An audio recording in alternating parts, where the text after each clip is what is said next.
ভুল করে বসলেন অশ্বিন। ব্যাট করতে নামার আগেই 5 রান পেয়ে গেল ইংল্যান্ড। কি করলেন এই ভারতীয় স্পিনার? ভারতের ইনিংসের মাঝেই 5 রান করে ফেলল ইংল্যান্ড। অশ্বিনের ভুলে সেই রান পেয়ে গেল তারা।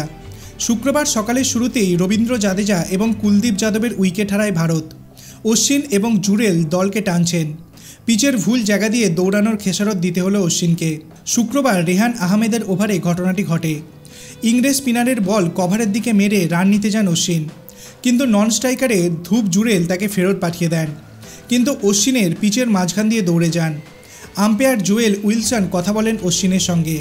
তারপরেই তিনি 5 রান পেনাল্টির নির্দেশ দেন। এই রান ভারতের মোট রান থেকে কাটা হবে না, কিন্তু ইংল্যান্ড যখন ব্যাট করতে নামবে তখন তারা 5 রান স্কোরবোর্ডে নিয়েই নামবে।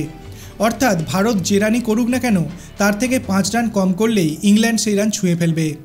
অশ্বিনকে একেবারেই সেই ঘটনায় খুশি দেখায়নি। তিনি বারবার আম্পায়ারের সঙ্গে কথা বলেন, তাকে বোঝানোর চেষ্টা করেন, কিন্তু অশ্বিনের কথায় কাজ হয়নি। আম্পায়ার 5 রান পেনাল্টির সিদ্ধান্ত স্থির করেন। রাজকোটে ভারত ইংল্যান্ডের তৃতীয় টেস্ট চলছে। প্রথম দিনে ভারত 326 রান তুলে নেয় 5 উইকেট হারিয়ে। রোহিত শর্মা এবং রবীন্দ্র জাদেজা 17 রান করেন। অভিষেক ম্যাচ খেলতে নামা সরফরাজ খান 62 রান করে বুঝিয়ে দেন মিডল অর্ডারে দলের ভরসা হতে পারেন তিনি। দ্বিতীয় দিনে বড় রান তোলার লক্ষ্যে ব্যাট করছেন অশ্বিনেরা। যদিও এখনও পর্যন্ত ভারত 10টি উইকেট হারিয়ে ফেলেছে, ইংল্যান্ড ব্যাট করছে। আপনার কি মনে হয় তৃতীয় টেস্টে কি ভারত আবার ইংল্যান্ডকে পরাজিত করতে পারবে? আপনার অভিমত আপনি কমেন্ট সেকশনে জানাতে পারেন। ভিডিওটি ভালো লাগলে লাইক করবেন, চ্যানেলটিকে সাবস্ক্রাইব করতে ভুলবেন না। ধন্যবাদ।